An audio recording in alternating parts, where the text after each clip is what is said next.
darkness will light the path. This quotation may seem like a contradiction for those that haven't flipped the coin of human knowledge to see the shadows and secrets that lurk like cobwebs beneath, or haven't gazed into the abyss and felt the abyss gaze back, but then you kind of play it off like you were staring off into space thinking about something else so you don't look like a creep who's checking the abyss out. To let darkness light one's path is to surrender, to throw oneself into the deepest part of the void in search of hidden knowledge that could destroy you, because while others wouldn't want to risk the one life they've been given, gamers on the other hand have many. Today we're taking a look at The Last Door Season 2, a gothic horror point-and-click adventure game and the sequel to a game I've covered previously on this channel. Now, if you've seen that original video, you might remember that I ended things by saying that I'd make a follow-up video on the sequel soon, and I'm glad to say I'm always true to my word, so here's the video, a mere 15 months later. The Last Door Season 2 came out in episodic increments from October 2014 to January 2016, until it was eventually bundled into one full game and released as The Last Door Season 2 Collector's Edition in spring of 2016. The game was developed by Spanish indie game studio The Game Kitchen, who are better known for their 2019 game Blasphemous. The Last Door franchise actually wrapped up after Season 2 to try and achieve a hit game before the studio ran out of money. I guess gothic horror, pixel art, point-and-click games don't pay the bills like they used to. Needless to say, Blasphemous was definitely that hit game they were looking for. Despite them sharing pixel art graphical styles, it's honestly kind of hard to believe that the same studio made both of these games.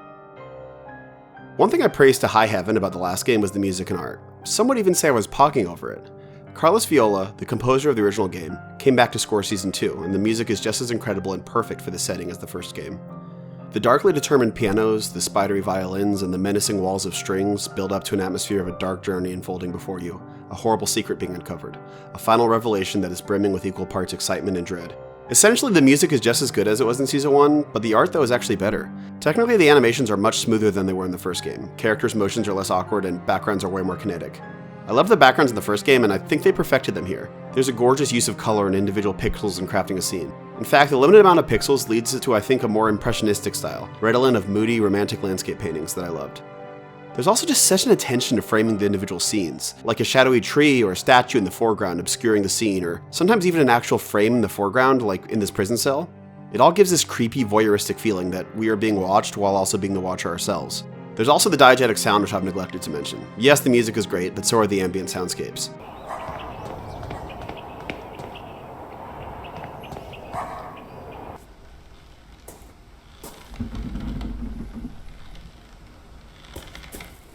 All three, the music, the art, and the soundscapes combine to create such a compelling atmosphere. I feel like I keep saying that word, but that's really what I want to emphasize here. If there's one thing Season 2 is great at, it's crafting an atmosphere. An eerily still estate on an isolated island at dusk, a menacing London slum at twilight, a darkened manor library in front of a smoldering fireplace. Despite being literally made of the video game equivalent of Lego blocks, The Last Door Season 2 comes close to magic in how much you feel like you are occupying these settings while you play. From a gameplay perspective, Season 2 doesn't do a lot different. The one that sticks out the most is that the game uses a map system, reflecting how many more locations there are in this game versus the first one. You unlock these different locations on the map as you progress, which is cool as it allows developers to make very different locations within the same level. For example, a busy street, a hospital, and an opium den can exist in the same level while still making sense. The levels felt much bigger and a bit more intimidating, but never too big if that makes sense. As a result of the bigger map, there are usually multiple puzzles going on at once that progress out of order as new locations and items get unlocked. Although the puzzles were probably not any more complex in the first game, they certainly felt deeper because of this. So before we get into things, it's probably best if we do a bare bones recap of the first game. If you feel inclined, I'd love if you watch my original video for a full summary and analysis of the game's story, but if you somehow don't have time to drop everything and watch a 40-minute video, here's a short outline. In England's Victorian era, 4 schoolboys and their teacher at an isolated boarding school used a serum to peer into a world separate from our own called the Veil, the gateway of which is the Last Door. The boys called themselves the Four Witnesses, and were Anthony Beechworth, the brains behind the operation, whose father left behind the notes about the serum. I'm going to kill myself and it's your fault! Alexandre Dupre, a very sinister and scheming French guy who got way into the whole process. A mystery boy with this wavy black hairdo we never learned anything about in the first game. Who the fuck is that guy? Jeremiah Devitt, a guy whose only real personality trait is having amnesia and kinda looks like Shaggy off Scooby-Doo. Here, let me pack you a little Scooby snack. Their teacher was a creepy priest named Father Ernest, but not creepy in the way you might usually expect a priest at a boys' school to be creepy, but in like an occultist, black magic, Aleister Crowley kind of way. Anyways, they gain access to this other world and are spotted by the Guardian of the Veil, a monstrous crow called either the Bird, the Custodian, or the Simurgh. They escape from the monster but are haunted by the experience, each in different ways. Anyways, in the first game we play as Devitt, who is stricken with amnesia, causing him to forget his experiments with crossing the Veil. The game starts with Devitt receiving a letter from his old buddy Anthony, using the slogan of the old group, Videte ne quisquiat, Latin for see to it that nobody knows. When he finally reaches Anthony's house, he finds that Anthony has committed sewerslide and begins a dark journey through his lost memory and personal history, rediscovering the Veil and the last door within it. At the end of the game, he finds Alexandre, who has devoted his life to researching the Veil and has permanently taken up residence within it. Alexandre injects Devitt with a perfected version of the serum they used in their boyhood, and the game ends with the two of them traveling back through the Veil. Throughout all this, Devitt's friend and psychologist Dr. Wakefield, a master of hypnosis, is on his track to make sure his patient Devitt is safe. Wakefield is joined by the mysterious German doctor and occultist Johann Kaufmann. At the end of the game, Wakefield and Kaufmann stumble across a previously locked door in Anthony's manor and begin to piece together the central mystery. In The Last Door Season 2, we play as the same Dr. Wakefield, trying desperately to solve the mystery of his missing patient. Crafting the story for Season 2 likely presented a challenge for the developers. Though there are lingering questions, they basically explain most of the mystery. All they really have now are some loose threads and the mystery of Devitt. To counter this, the levels feel more like the episodes they were billed as than video game levels advancing a central plot. And I honestly think this is a fantastic idea. This style of design lets each episode's unique setting and the stories do the talking. That said, each level's interior story does relate to the series' central mystery and provide answers for the questions left in our head after the first game. It's like a TV show that allows each episode to explore its own story while also having a central thread guiding it to its conclusion. This allows the game to go down different side paths and introduce characters that don't always need a wider reason to exist. In fact, some of the one-off characters in the first game almost seem like missed opportunities. And yes, of course I'm talking about the weird necrophiliac Scottish dude from the second level that buried you alive. I'm not sure if I like this design better or worse than the first game's more focused approach. I think I'd have liked it a lot less if I didn't also love the smaller stories they were telling, particularly in episode 2 and 3, which were the highlight of the entire game for me, honestly. As for scares, I would say this game makes me jump a little bit less than the first one. The jump scares feel a bit less well crafted, and as a result they land a bit less. That said, the main focus of the game isn't to make you moisten your gamer chair, but to craft a building sense of dread. Even though you can't die and have no health, you have no souls or money to lose, you have no real risk at all, the game makes you dread advancing, makes you think twice before clicking that object or opening that door. It's a slow burn, a long game. Well, not literally, it's like 5 hours, but you know what I mean. I can forgive a few jump scares falling flat for tricking me into thinking that clicking on a couple pixel squares arranged in the shape of a door might spell my death in the real world. And again, that all goes back to atmosphere. I realize it seems like I'm just excessively praising all aspects of the game. Season 2 isn't perfect, just as Season 1 wasn't. The team makes some odd choices with the story, even phoning in some of the most important story beats. There are things they didn't do which I wish they did, and things they did do which I wish they hadn't, and at times you do feel like they are rushing to end the game so they can start focusing on production of something new. But I can't point out most of that until I cover the story first, and spoiler alert, the game is very good. Anyways, from here I'm going into the actual events of the game and unpacking its story. Just like last time, you can jump ship and play the game and come back later, but I would advise you to at least watch through the first episode unless you are dead set on playing the game. I'll keep it free from major spoilers and think it gives an excellent taste of what's in store. Also, I won't really be going into depth with most of the puzzles themselves, as not only would that eat up way too much time, but if you do end up playing the game, I think you'll have a lot more fun piecing them together yourself, even if you know what happens in the story. I'll have another spoiler warning when the first episode is over. Until then, make yourself comfortable and prepare to take this dark journey with me.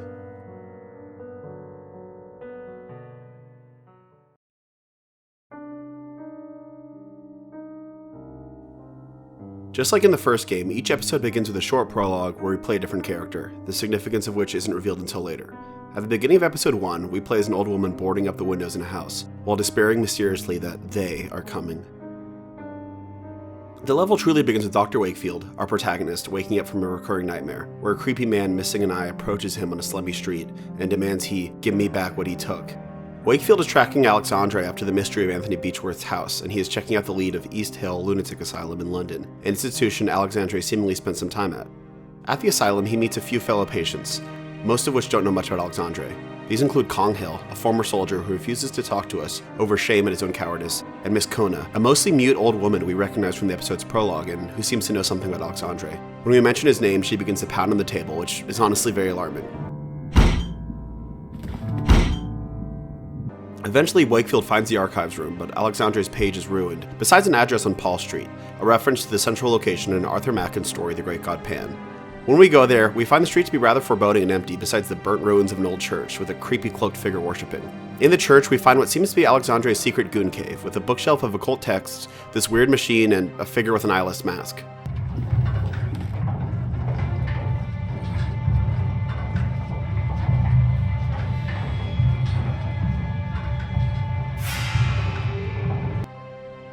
Eventually, the cloaked figure bursts in and starts screaming at us in Latin. I think it's supposed to be scary, but the voice is speaking Latin with the thickest Castilian Spanish accent I've ever heard, and the voice isn't too threatening.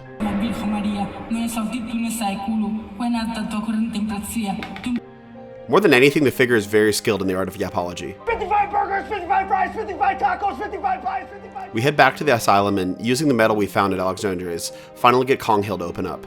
Conghill fought for the British Army in the Boer War, and he does remember Alexandria as a well-educated man who is very interested in talking to his fellow patients. Perhaps a bit too interested, it seems, in a certain story of Conghill's. Conghill is a veteran of Majuba Hill, a very real battle in 1881 in which the British Army was embarrassingly defeated by the Boer forces. Anyways, something particularly odd happened to Conghill at this engagement, and this is the story Alexandria was obsessed with. We play through a flashback of the story. Conghill and his battalion get lost in the fog that totally envelops them in silence, and that Conghill feels something sinister prowling in. Despite not hearing anything, he finds the bodies of his entire battalion mysteriously massacred. Only he and his captain, a man named Skid, survive, and as the mist clears, Conghill sees him, I don't know the right word, glitching out? He says that the last he heard, Skid is now completely strung out in an opium den called the Crimson Nest. When you show Miss Kona the mask, she freaks out, screaming, "The face of the Playwright." She gets dragged off screen, off to the gamer dungeon with her. You follow her into the now unlocked inmate cells where this bizarre customer tells you his former roommate was tortured with visions of an eyeless mask, just like the one you found at Alexandria's bolt hole and that freaked out Miss Kona. Going through his roommate's room, you find a secret path to a cell bricked up from the outside. The room is completely sealed up and abandoned, as if the hospital wanted everyone to forget it. And yes, unsurprisingly, it's Alexandria's room from his tenure at the Funny Farm. Buried under the floorboards, you find a dead crow, the sign of the Simurgh, with a glass eye in its mouth. When you show up at St. Giles' Rookery to find the opium den that Conghill mentioned, you recognize it as the landscape from your dreams at the beginning of the level. Unsurprisingly, the creepy guy on crutches approaches and asks you to give back what he took. The only obvious thing that fits is the glass eye you found, as the dude is missing an eye after all. He lets you pass, but what exactly does this mean? Did a crow just happen to peck out this guy's eye and he expects us to have it for some reason? Does this have something to do with a larger story or Alexandre? Anyways, we'll come back to this later. Just kidding, we won't. He never comes back. Now we're free to go to the Crimson Nest, which is honestly such a cool location. The red lights and wisps of opium smoke, the lone cellist on stage, the languid figures of the smokers zooted out of their minds. Feels like a location from a Sherlock Holmes story or something out of a Tintin comic. There you haggle with a mute attendant and find Captain Skid in a back room high out of his gourd on sweet, sweet opium. We get his side of the story. When Skid and his battalion wandered into the fog, they also wandered into the entrance to the Vale. There his soldiers were picked off by something he calls the Sentinel, but that we know as the Simurgh, the guardian of the last door. Alexandre found him through Conghill and recruited him to join his secret society, a vast hidden network of powerful people called the Playwright, that gathered to peek through the veil at the horrors that dwelt beyond it. They never crossed the threshold though, and lived by the simple rule, videte ne quis sciat. The theatrical name of the group, the Playwright, is interesting. We're reminded of the stage and theater being a central motif in the first game, and after all, the eyeless masks the members wear resemble ancient Greek theater masks. It reminds us that their central goal is to peek behind the stage curtain, to see the hidden stage hands and crew staging and directing the events in our universe like puppet masters. Although Skid willingly allowed himself to be corrupted, eventually he couldn't handle it anymore and ran, leading to him beginning his current addict life due to his trauma. When Wakefield leaves the back room to go back to the hospital, he sees a creepy play amidst a crowd of shadowy figures in the opium den. The play itself depicts human figures with animal masks, a bit of furry theater if you will. The whole thing reminds me of David Lynch's series Rabbits. Anyway, the play seems to be about a vulture and snake that are in a clandestine love affair and want to run away with each other, before Wolf intervenes and stops them. I'm not sure if what we were seeing is real or if the opium has gone to us. Weird, but remember, vulture, snake, and wolf. Wakefield then wakes up in a weird room with no way out. A mysterious figure behind the wall tells you that darkness will light the path, and when you block out the windows, you get this weird sequence with a bunch of Devids questioning you. You wake up with Dr. Kaufman saying he found you passed out in an asylum cell, reeking of opium smoke, which he's oddly casual about, which makes me think that maybe this is a common occurrence for Wakefield. He says that Miss Kona disappeared, and when you go to look for her, you find her in the room from the beginning, where she barred the windows. As you knock on the door, a huge circle of menacing crows appears in the sky, the herald of the Simurgh. But were the crows the them she was worried were coming in the beginning, or is it Wakefield and Kaufman? We'll just have to wait and see. This episode, like all the others, ends with a little end card, another small aesthetic choice for the developers, which I find to be really cool and always oddly calming after the stressful conclusion of the episodes. The first episode in Season 1 was maybe the highlight of the entire game and such a masterclass in dread and scares. I felt that the first level here wasn't quite up to snuff. It was a cool level with some moments of great atmosphere, but honestly the big map and too many people make the level and the player feel less isolated and alone, which minimizes the fear. Plus some of the things meant to be scary are just kind of out of left field. The most interesting and most horror-y parts by far are St. Giles' Rookery, Paul Street, and of course the Crimson Nest, but these are mostly just linear without much else. It feels a bit conflicted about what it wants to be. but I did like it more on repeat playthroughs. There were some cool side paths, like this mysterious patient behind glass who becomes more and more deranged as the level progresses until he eventually breaks the glass and vanishes. It also did a good job of setting up the character of Wakefield. He's an honest and caring medical professional, and there's none of the hidden darkness that slowly emerged in Devitt's character. I praised the first game for using an unreliable narrator with Devitt, but it is nice that they changed and gave us a guy we feel like we can trust in this one. And we do find a lot more about Alexandre's activities before he takes Devitt into the Vale with him at the end of the first game. Anyways, if you made it to here but still want to avoid spoilers, jump to the timestamp on screen.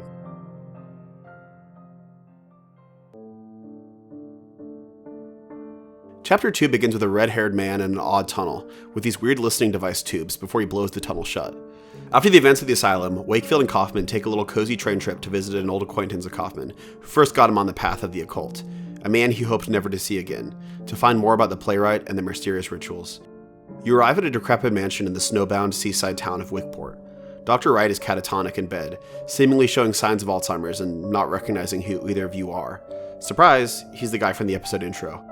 You're left to your own devices, and as you explore the house, you eventually come across notes with riddles on them. Riddles that Dr. Wright left for someone to find. When he left them and who they're for, though, is not quite clear. These lead you on a goose chase throughout the manor. The puzzles are pretty fun, but the message that the scavenger hunt clues relay is oddly sinister, mentioning the imposing gaze of the master and the jaws of primal terror. Eventually, you find a room with a large collection of birds in cages, including, of course, a crow. Finally, the puzzles are all solved, and a hidden study of Dr. Wright's reveals itself. There, you and Kaufman find notes about a sinister experiment Dr. Wright conducted, involving accessing the other side. Absolute horror is the key we seek, the notes say, which also talk about installing listening devices into the tunnel where the experiment is happening, so that Wright can safely hear what the thing is doing. Eventually, Wright decides to abort the experiment and seal the tunnel up with the abomination inside, which is what we saw at the beginning. Eventually, you explore the basement and find the tunnel that Wright blew up. When you return to Kaufman, he tells you about an especially disturbing recording of a meeting of Wright's he found. In the meeting, Wright spoke to an emissary of an organization that also wants to access the other side. I wonder who that could be. They're eager to fund experiments of Wright's, likely the same one we saw the notes about. Wright says that the human mind can open a passage to the other side, but the only true way to achieve this is not through a serum as Anthony Beechworth tried, but rather through provoking the emotion of primal fear, an atavistic terror from when humans were mere beasts. Only then can the last door truly be accessed. Essentially, we learn that the Playwright approached Wright about crossing the Veil and were willing to fund his experiments, but something that he experienced led to him abandoning the experiments and eventually losing his mind. Eventually, you're able to fix the machine Wright used to listen to the thing in the tunnels and hear someone playing a waltz on a piano.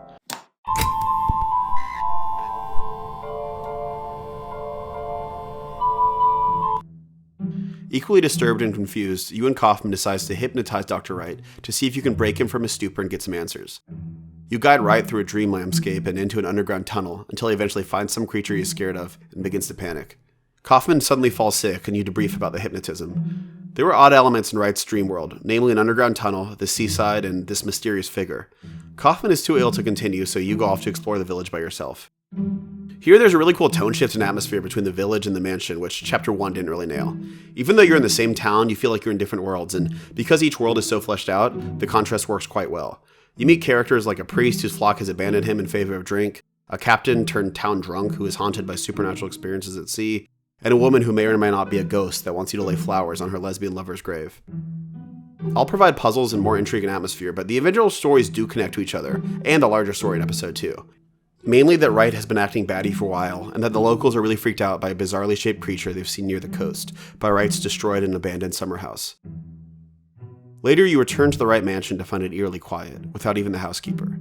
This atmosphere has completely shifted as all warmth and coziness is gone from the house. Even the cozy fire in the library is extinguished.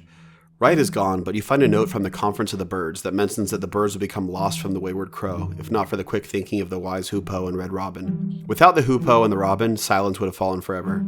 It's worth mentioning that the medieval-era Sufi narrative poem, The Conference of the Birds by Attar of Nishapur, was a big influence on the first game's story. You've also found 2 sheets that together say, if the birds fall silent, a visitor will call. You cover the cages of those 2 birds, and silence does indeed fall, and a visitor does indeed call.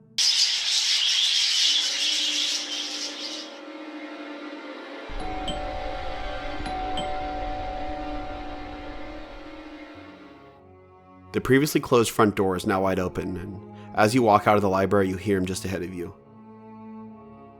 Upstairs, you find Wright's lifeless body, who seemingly died of fright. You rush back to tell Kaufman, but his illness has worsened and he is being treated by a doctor who has given him a sedative. Alone, you solve another one of Professor Wright's riddles, and you're granted access to a hidden cave system in the summer house. It seems we are finally in the caves that are built below the Wright house and that Wright sealed shut. Eventually, you reach the sanctum of the cave, where you find a machine, ripped clothing bearing the initials HA, a note revealing to you that those who go through the door become changed, and a giant arched doorway. As you leave to report to Kaufman, you hear part of the wall shift in, and then...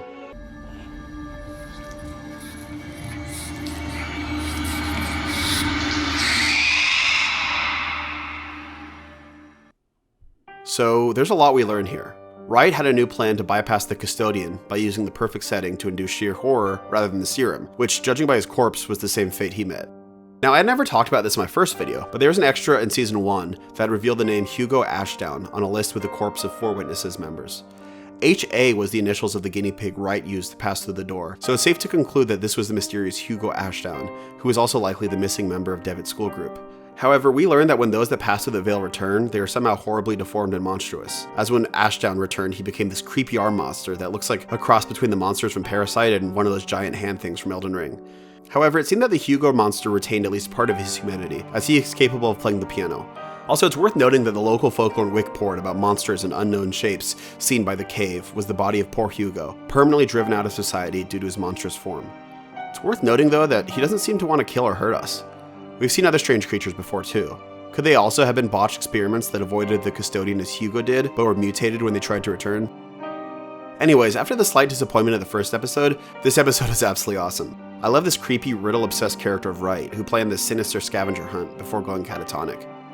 We get why Kaufman no longer wants to see him, but what does this mean about Kaufman's character? That his teacher was somebody so sinister and evil? It definitely doesn't reflect great on him. Let's head into episode 3.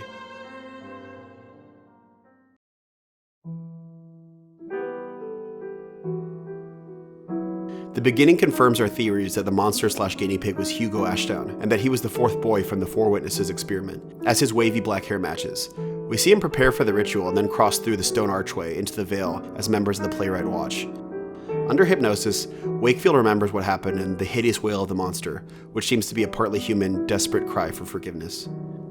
Wakefield escapes, but it's revealed that Kaufman passed away from his illness. This was a huge surprise to me because I was convinced at this point that they'd reveal he was a villain. Like, the dude appears out of nowhere, his dialogue font is in this intimidating ass red color, and he's German. Like, all love to my German viewers, but y'all don't have a good track record for not being villains in media. Anyways, I first thought he was faking his death to come back later and be revealed to be the mastermind, but no, he's actually really dead. Anyways, on his deathbed, Kaufman leaves a letter imploring you to visit the Irish island of Islishmore and locate a place called the Chronomiaden, which Dr. Wright mentioned frequently in his notes. Anyways, having just lost your friend and partner on this mystery, you visit Islishmore alone in the hopes of finally figuring out what happened to Devitt. This chapter is honestly my favorite in the entire game. The setting is just so atmospheric and the backgrounds have this gorgeous and haunting vibe to them with fantastic diegetic sound.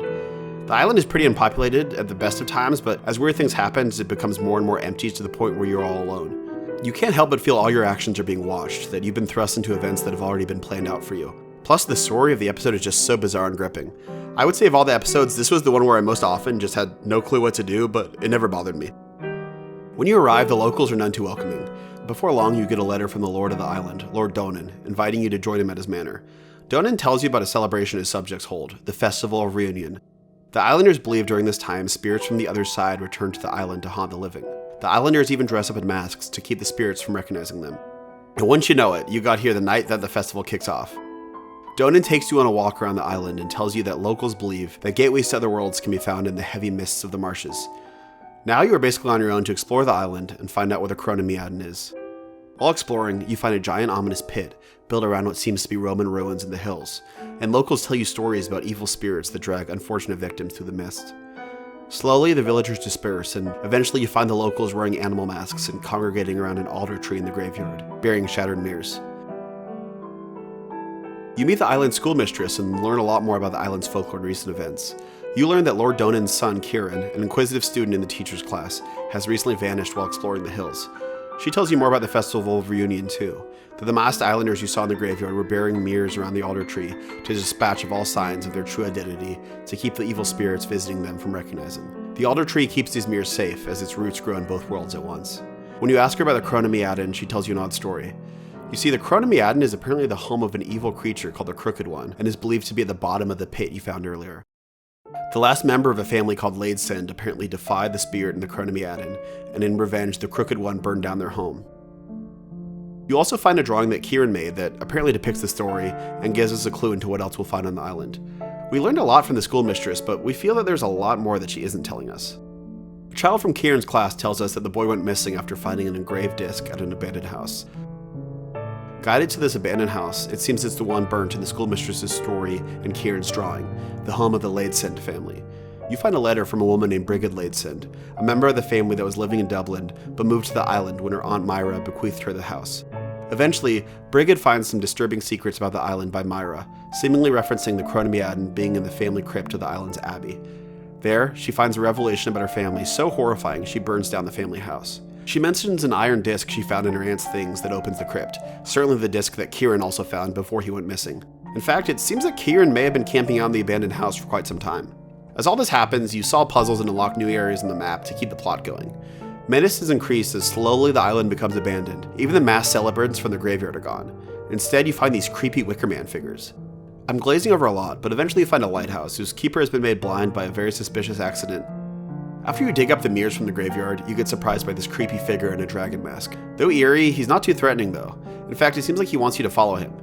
You do, and eventually reach a previously locked door to a building on Lord Donan's estate labeled Kieran's Playroom. The room is way cooler than you'd expect in a Victorian child's room, with fully animatronic dolls and a spinning celestial mobile instead of, I don't know, a haunted porcelain doll and a stick and hoop.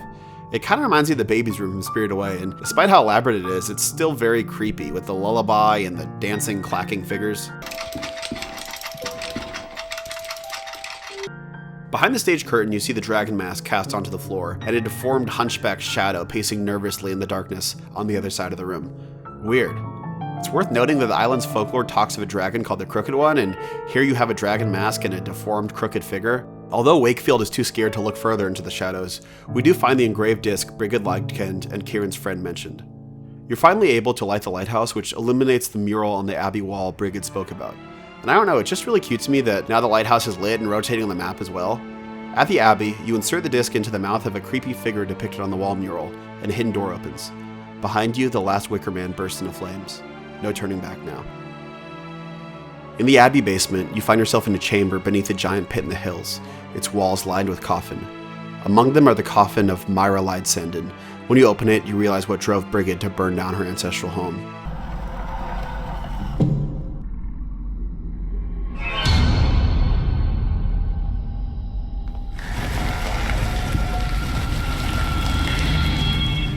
As you back away from the hideous equine skeleton, you hear the mouth of the pit closed above your head, trapping you in the darkness. You walk ahead through the mist, seeing the animal-shaped worshippers, or perhaps only visions of them staring at you, past the many eyes of the bird, until you eventually find the man you've been looking for this whole time, Jeremiah Devitt. What a fantastic ending. Through it, we learned a lot. On the macro level, Wakefield has now crossed the other side. He is now past the Veil, in Jai Alathal, the place beyond the mist, where Devitt traveled at the end of the first game. Professor Wright was right. Through his horrifying experiences of being in the pit, which we now know to be the Chronamiadon, Wakefield has experienced pure primal horror, and has traveled to the other side, just as poor Hugo Ashdown did. But who led him there? Who closed up the mouth of the hole? I think it's pretty obvious it was the Islanders all along, likely led by Lord Donan. It makes sense. They needed a sacrifice for the Festival of Reunion for the Crooked One, and who better than an overly curious outsider like Wakefield? But are they members of the Playwright? Honestly, I doubt it. They certainly don't seem to be elites like the Playwright's members are, and it seems they themselves hardly understand the experience of crossing the Veil, unlike the Playwrights who have studied it scientifically. It's more likely they stumbled upon the power of the Veil and, not knowing what to make of it, created a quasi-religious ritual for keeping themselves safe from the threat. This leads us to the missing boy Kieran and the Ladesends. I think it's pretty obvious that the figure in the dragon mask is Kieran. The poor kid found the iron disc and went to the other side, the same primal terror we experienced. There, the same thing that went wrong with Hugo went wrong with him, and he returned as a hideous and tragic monster. The same thing happened to Brigid Ladesend's ancestors. They defied the Crooked One and returned as deformed monsters like the half-horse, half-human skeleton in Myra's grave. In fact, Myra's name reminds me of the Mary Lwyd, a pole with a horse's skull mounted on it, used in Christmas traditions in Wales. I'm sure there's more there, but just seeing pictures of this thing is terrifying enough for me. I don't know, man, weird things happen in Wales, just ask Jonah. Anyways, I think it's interesting that the monster in the pit is depicted as a dragon, and not as a bird as we know the custodian to be. Come to think of it, on Myra's tombstone there's a reference to the land of the mists as the lair of the snake and bird. Part of me wonders if the tradition of the Crooked One, what is a dragon after all but a giant snake, started as the deformed visitants to the land of the mist returned. Perhaps they wore dragon masks like Kieran to keep others away from the Chronomiadin and the horrible fates they'd encountered. Maybe these imposing masks, coupled with the deformed shapes of their bodies, started the story of the Crooked One, the dragon that lived at the bottom of the pit. There's also the two figures in Kieran's playroom, the king and the old woman. Perhaps these represent the two leaders of the island who keep the Festival of Reunion alive and well for the islanders.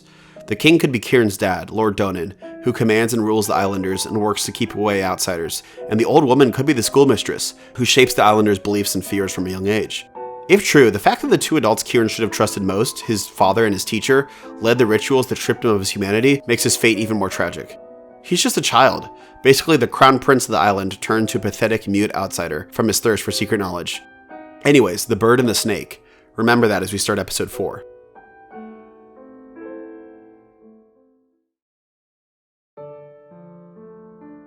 So we're finally here, behind the curtain, Jai-Alathal, the world the game has been teasing since the very first episode. Well, not exactly. To be clear, we're on the threshold of Jai-Alathal, we haven't fully made it through.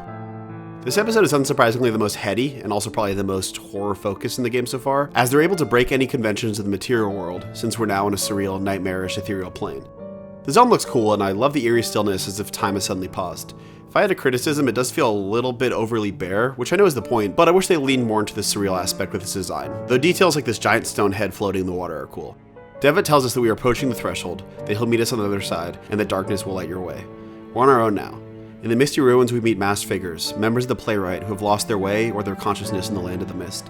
A masked guard tells us that it's possible to pass through this area into the last threshold, but that we must first find our own key. While looking for a key, we find a three-forked path with 4 masked figures, like the 4 witnesses.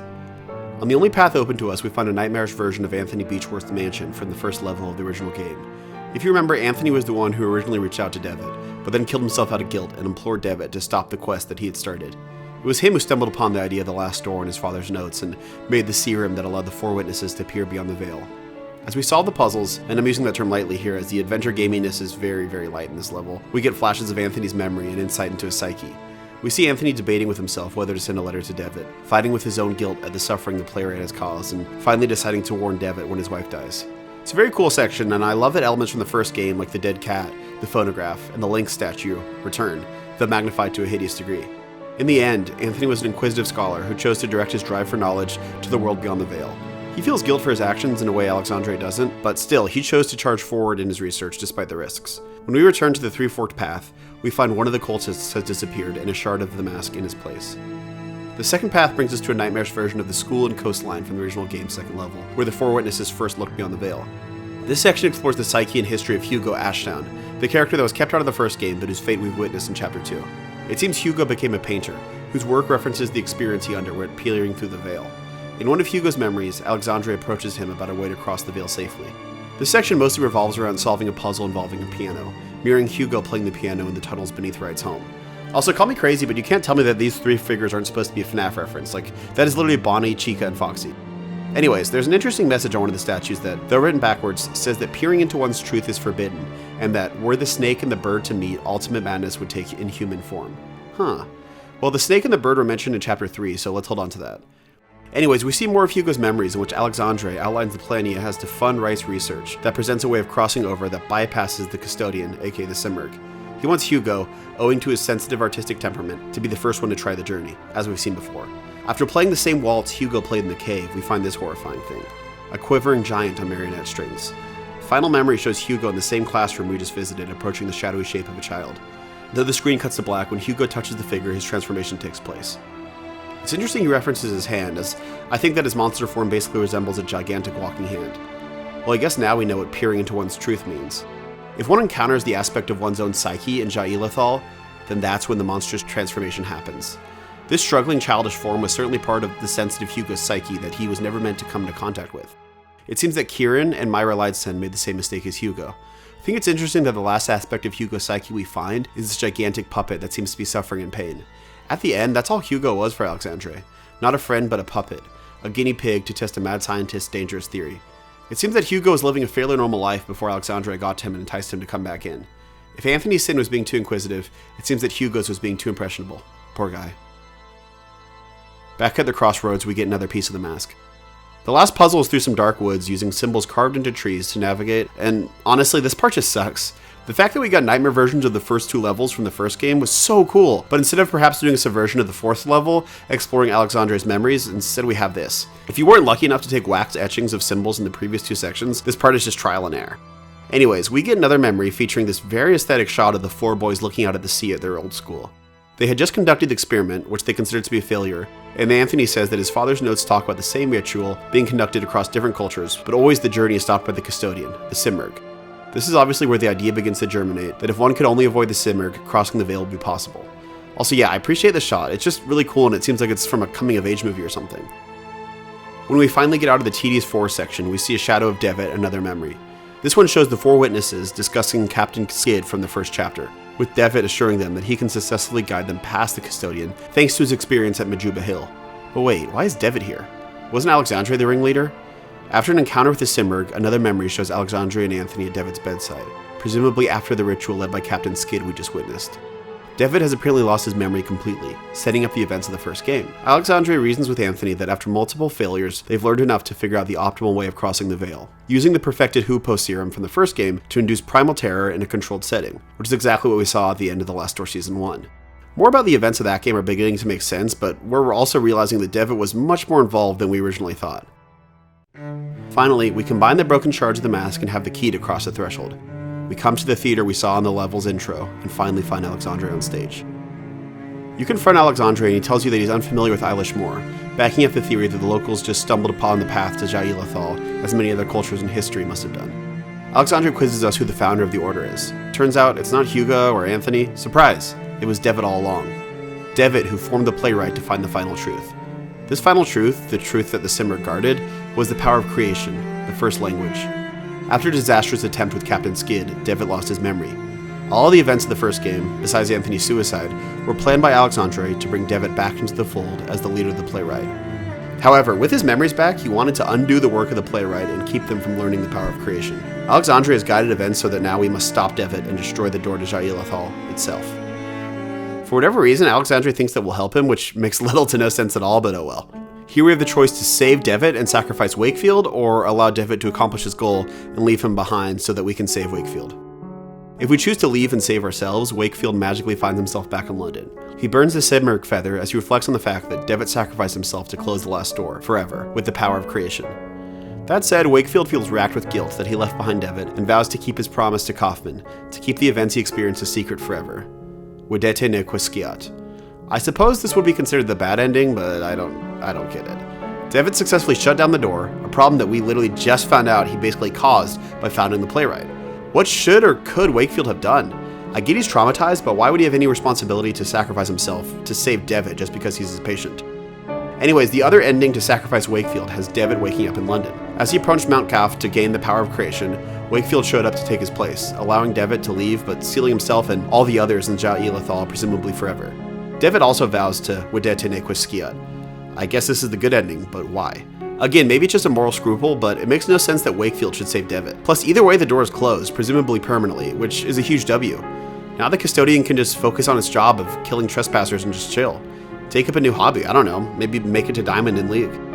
Honestly, I hate to say it, but this ending kind of pissed me off. I truly love the game up to this point, but I don't know, randomly making Devitt the bad guy is fine in theory, I guess, but why did he decide to do a complete 180 and turn from a bad guy to a good guy? I guess you could say it was the trauma he experienced when he crossed over, but he 100% knew what the mission was like up to that point. I just don't buy it.